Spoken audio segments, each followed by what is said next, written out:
Morning সবাইকে। খুব ঠান্ডা লেগে গেছে, মানে ঠান্ডা গরম করতে করতে খুব ঠান্ডা লেগে গেছে। সকালবেলা চাটা খাওয়া আমার কমপ্লিট, এখন আমি পড়তে বসবো। তো বলে না যে বাড়িতে একটা ছেলে থাকলে তার ঘরটা দেখলেই বোঝা যায় যে সেই ঘরে একটা ছেলে থাকে।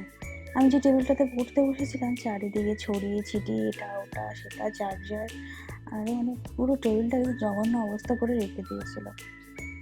আর আমাকে আবার সেগুলো গুছিয়ে নিয়ে তারপর আবার পড়তে বসতে হয়েছিল।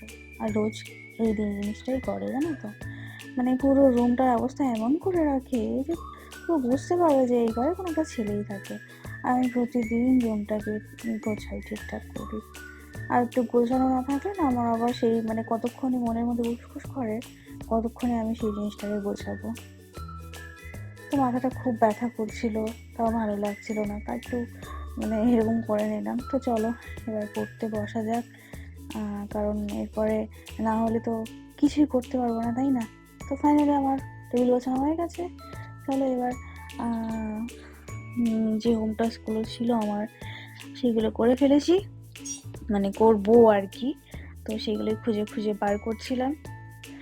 দেখো এই যে আজ সব রেডি করলাম, দেখবে পরের দিনই, আর সেই পরের দিন বলছি কেন, কিছুক্ষণ পরেই সেই ঘরটা সেরকম থাকবে না, টেবিলটা আবার জঘন্য হয়ে যাবে।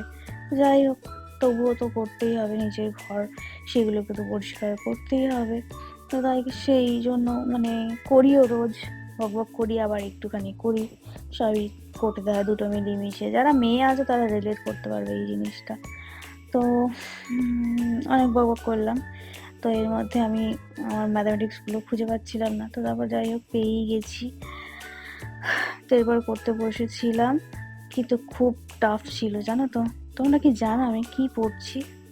এই দেখো, এই যে করছিলাম, এই ম্যাথামেটিক্সগুলো খুবই টাফ, কিন্তু সব কিছু আমাদেরকে সলভ করতে হবে।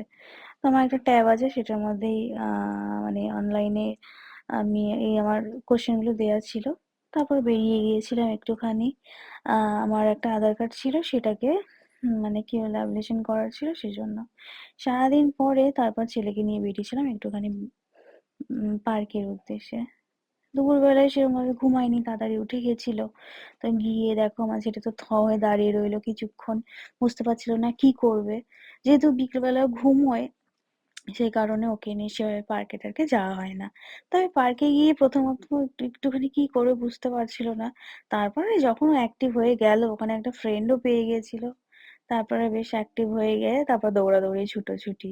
এই দেখো একা একাই দৌড়াচ্ছে, একা একাই ছুটছে, মানে কোনো কিছু করতে না পারুক ওই দৌড়াদৌড়ি করছিল, এটাতেই খুশি।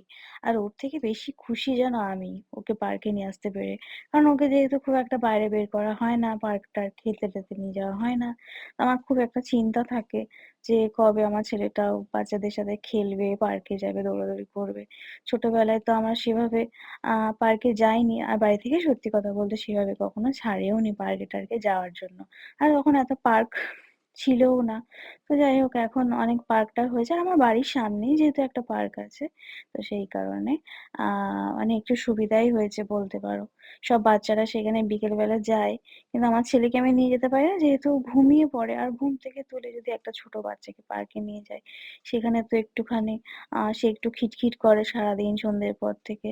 তো সেদিন উঠে গিয়েছিল, তাই জন্য একটু নিয়ে গেছিলাম, কিন্তু ও খুব ভয় পাচ্ছিল। দেখো এই যে এটাতে বসিয়েছিলাম, কিন্তু বেশিক্ষণ না ও চড়তে পারেনি। আর পার্কে গিয়ে সেরকম কোনো দোলনায় টোলনায় চড়তে চায় না, একটু ভয়ই পায়। তো ভয় কাটানোর জন্য তো নিয়ে যেতেই হবে, তাই না?